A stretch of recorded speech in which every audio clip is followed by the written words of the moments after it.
In this screencast, we are going to complete our discussion of the brainstem by discussing the medulla oblongata, and then we're going to discuss the cerebellum.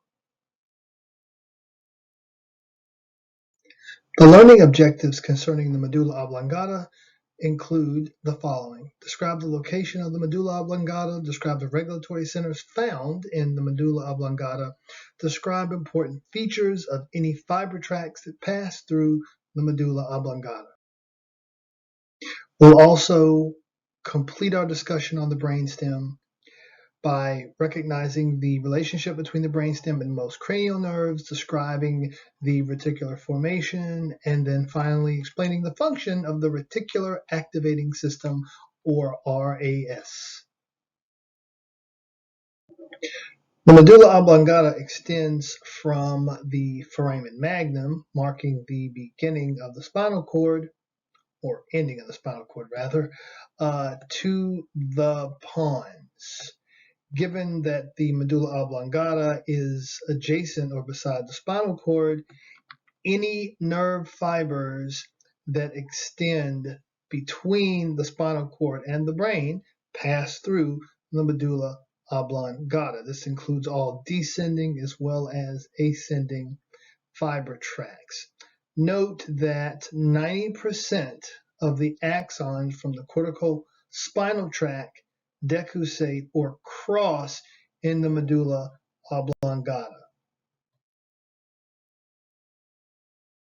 The medulla oblongata contains several very important nuclei that control specific body functions. This includes the cardiac center, which regulates both the heart rate as well as the force of the contractions of the heart.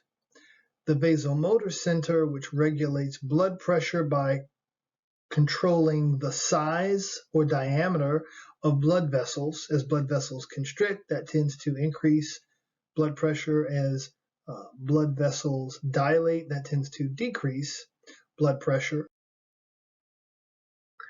The medulla oblongata also contains the part of the respiratory center that regulates the rate of respiration as well as the depth of respiration, or the depth of breathing. If you recall, the other portion of the respiratory center is found in the pons. The pons regulates the transition from inhalation to exhalation. So the respiratory center includes a portion of the medulla oblongata and a portion of the pons. The ementic center, which controls vomiting, is found in the medulla oblongata. In fact, some medications that suppress vomiting work by decreasing the activity of the ementic center. The deglutition center, which controls the portion of swallowing that is involuntary, is found in the medulla oblongata. And there are also various other centers that are found there, such as those controlling sneezing and coughing and hiccuping. So as you can see, the medulla oblongata contains the major control centers for several involuntary functions of the body. The medulla oblongata contain nuclei that synapse with axons of ascending tracts. Those are fiber tracts that are sending sensory information up toward the brain. Let's take a look at this figure here on the right. What you're looking at here is a transverse section of the spinal cord, transverse section of the medulla oblongata, transverse section of the midbrain, a frontal section of the cerebrum. So here we have receptors. These could be receptors like in your skin that are responsible for detecting touch or limb position or pressure, etc. Sensory input is entering the spinal cord here and then ascending through this ascending tract into the medulla oblongata.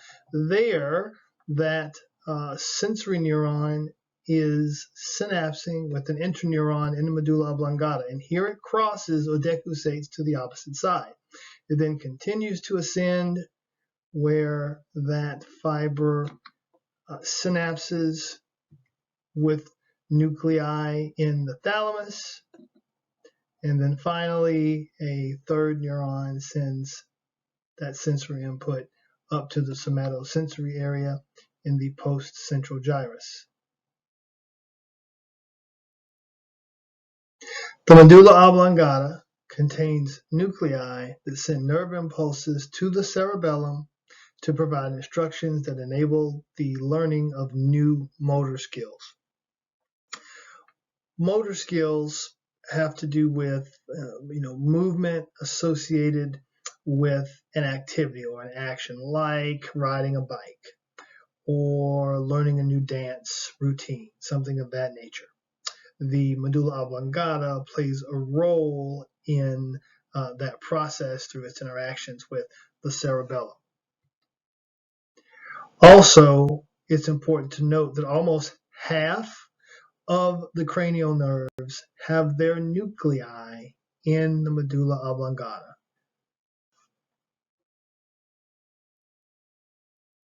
Moreover, all but 2 of the 12 cranial nerves originate in the brainstem. The only 2 cranial nerves that do not originate in the brainstem are cranial nerve number 1, the olfactory nerve, and cranial nerve number 2, the optic nerve. Damage to the brainstem often results in altered or completely loss of function that's associated with those cranial nerves.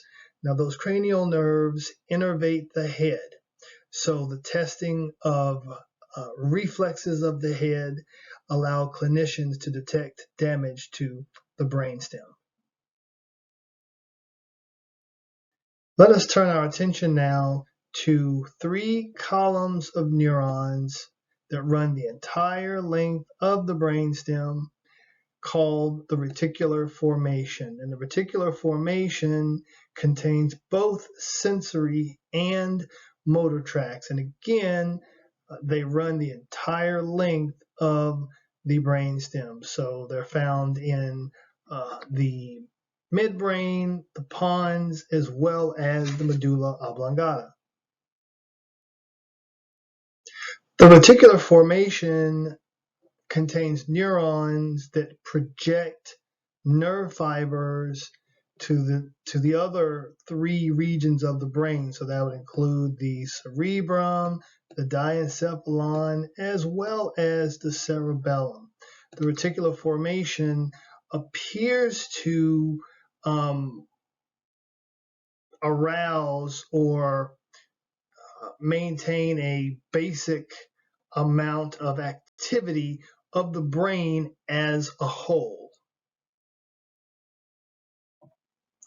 In fact, a particular area of the reticular formation called the reticular activating system appears to maintain consciousness by sending continuous streams of nerve impulses through their sensory axons into the cerebral cortex.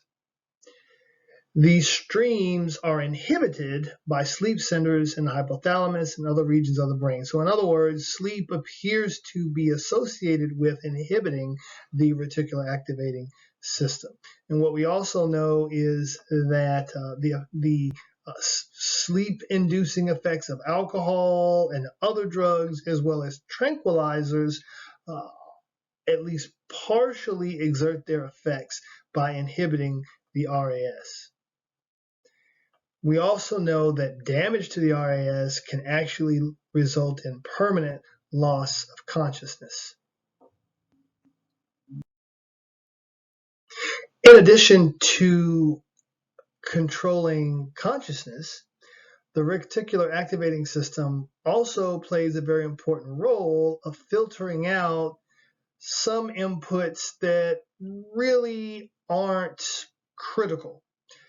Things that are repetitive or that you may be familiar with or weak or really unimportant are filtered out by the reticular activating system and never reach the brain.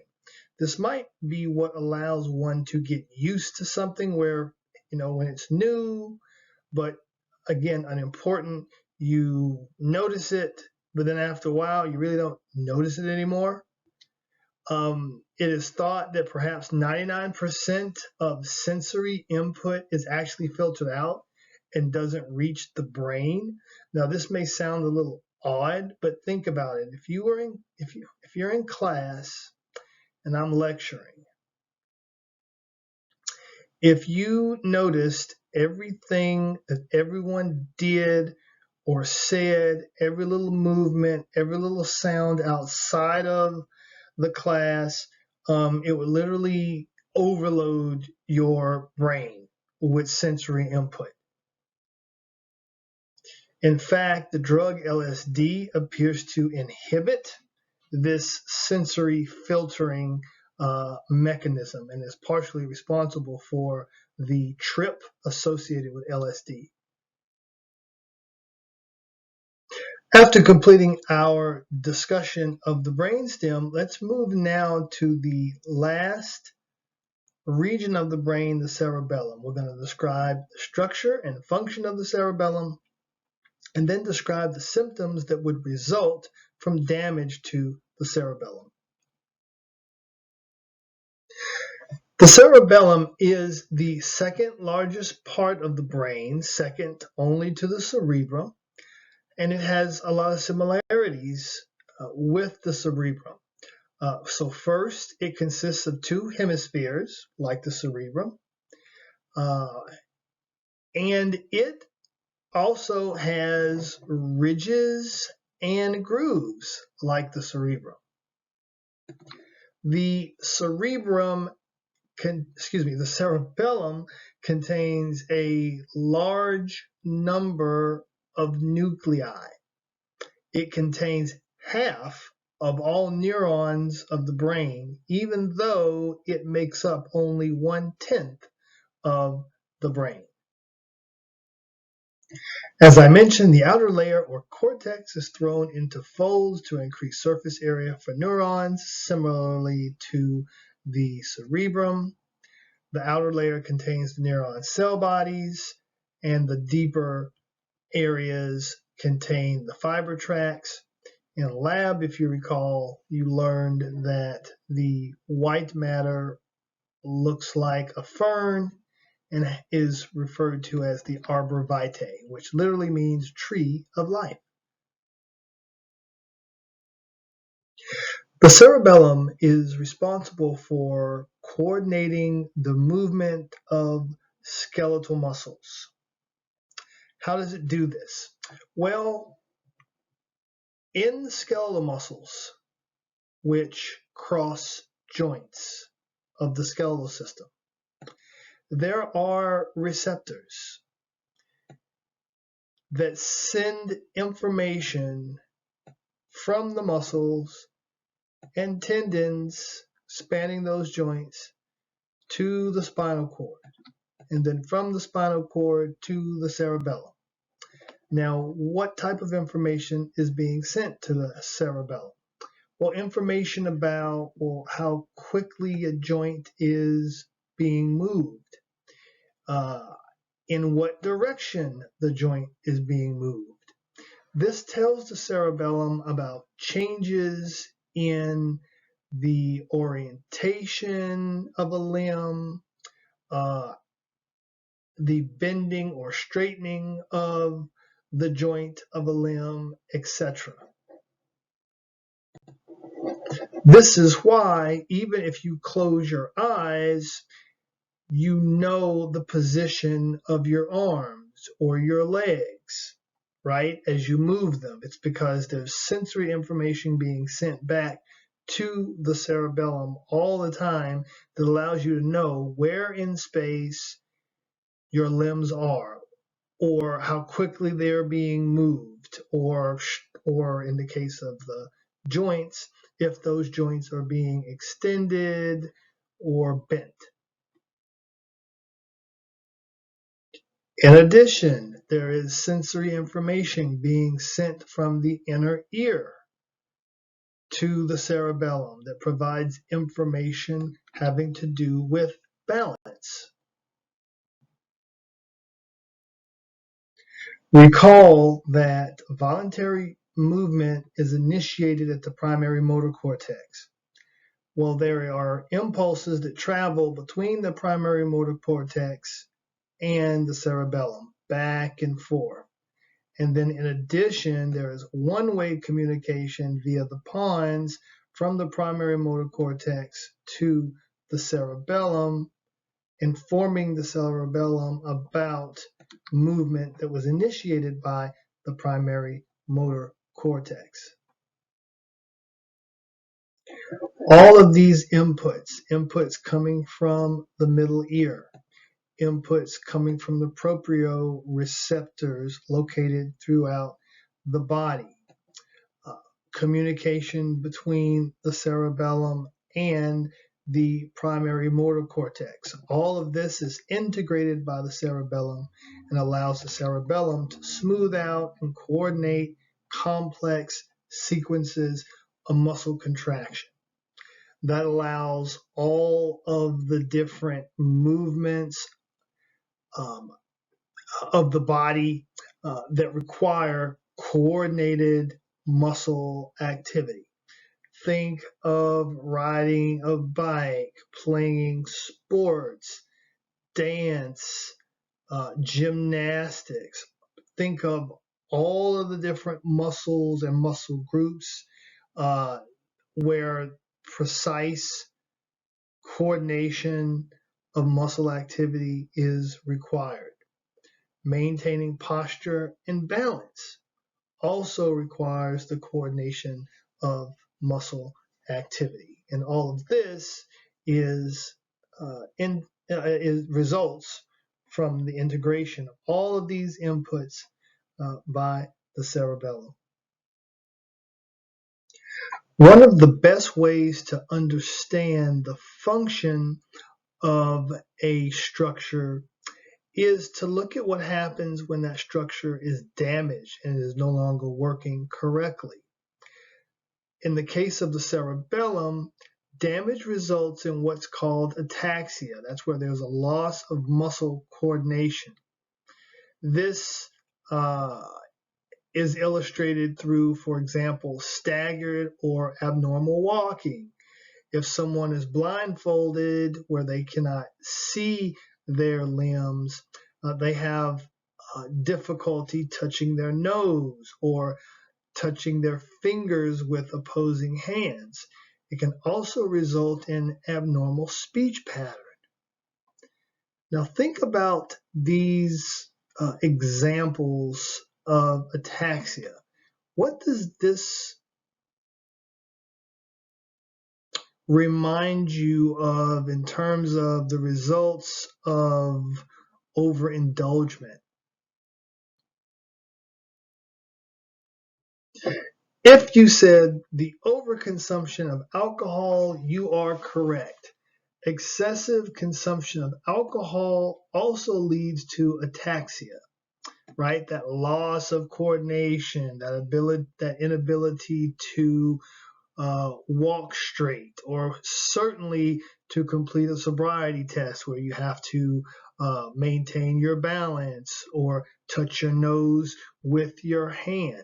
This is because alcohol interferes with the activity of the cerebellum.